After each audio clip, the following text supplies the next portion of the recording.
Assalamualaikum warahmatullahi wabarakatuh. Perkenalkan, nama saya Siskayu Anjani dari kelas C Sore Online. Sebelumnya, di sini saya akan mempresentasikan salah satu mata kuliah presenter yang dibimbing oleh Ibu Tresia Wulandari, dan di sini saya akan mempresentasikan materi format berita.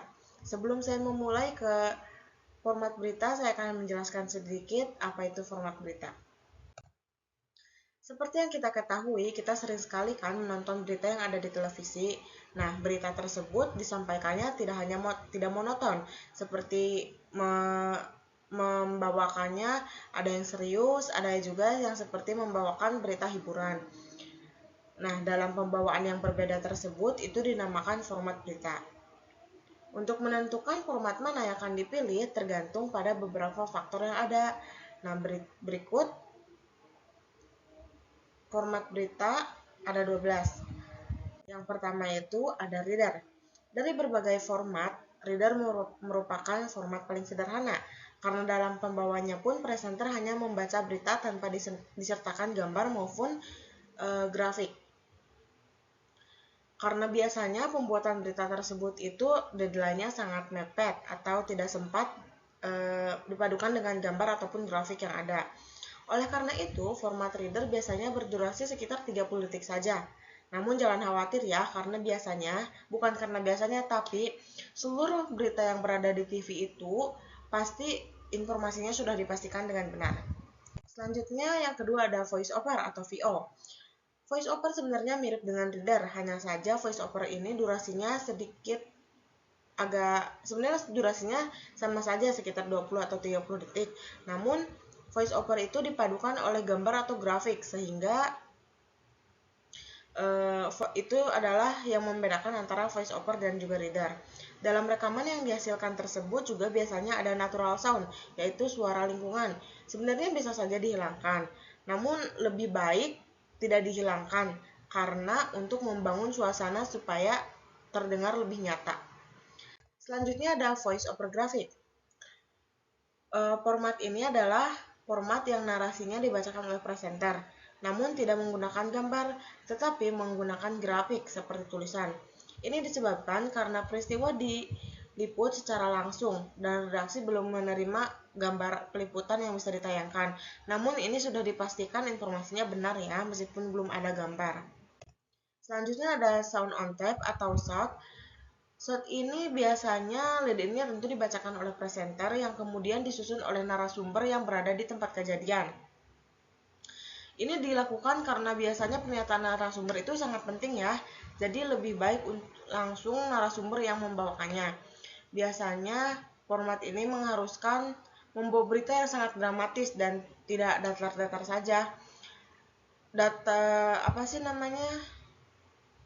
Jadi durasinya juga agak lama ya, jadi sekitar 1 menitan.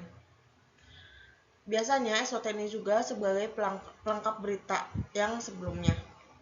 Selanjutnya ada voice over, sound on tape atau SOT. Untuk format VO SOT ini merupakan perpaduan dari voice over dan sound on tape. Kenapa demikian? Karena untuk lead in dan tentu ya dibacakan oleh presenter. Selanjutnya akan ada pernyataan dari narasumber juga.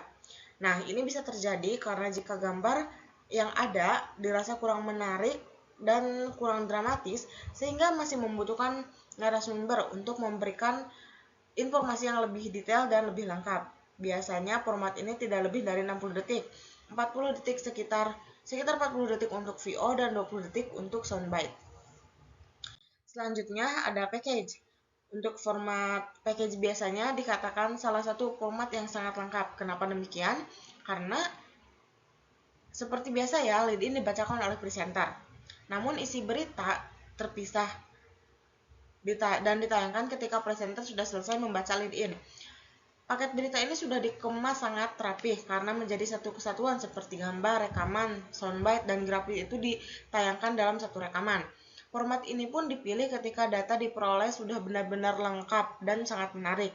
Durasinya pun agak panjang ya, sekitar 2 menit 30 detikan. Selanjutnya ada live on cam.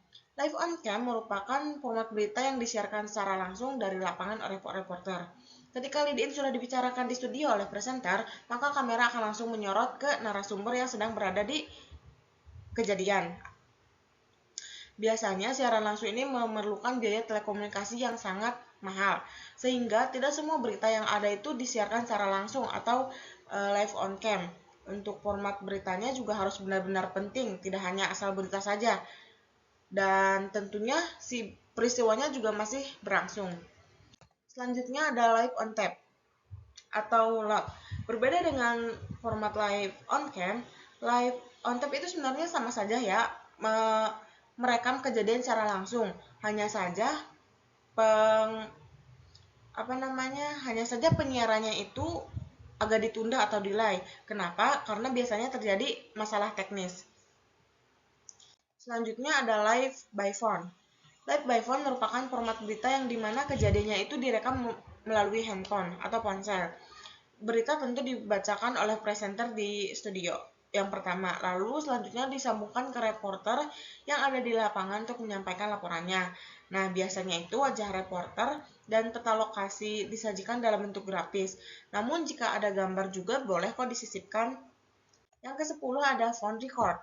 Nah, sebenarnya phone record itu sama saja seperti live by phone, hanya saja phone record ini merupakan penyiarannya yang ditunda.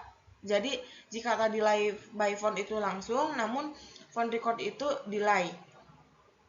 Nah, format ini tuh jarang digunakan. Biasanya dilakukan ketika ada gangguan teknis saat berita dilaporkan secara langsung. Selanjutnya, ada visual news.